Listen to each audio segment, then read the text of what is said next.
கண்ணோடு கண் சேரும் போது வார்த்தைகள் எங்கே போகும்?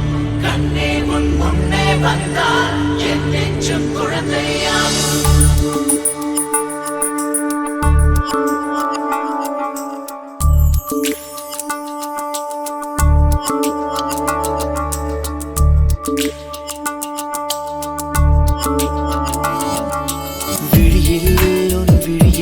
வந்து வீழ்ந்தேன் அந்த நொடியில் என் எதிர்காலம் நீதான் என்று உயிர் சொன்னதே.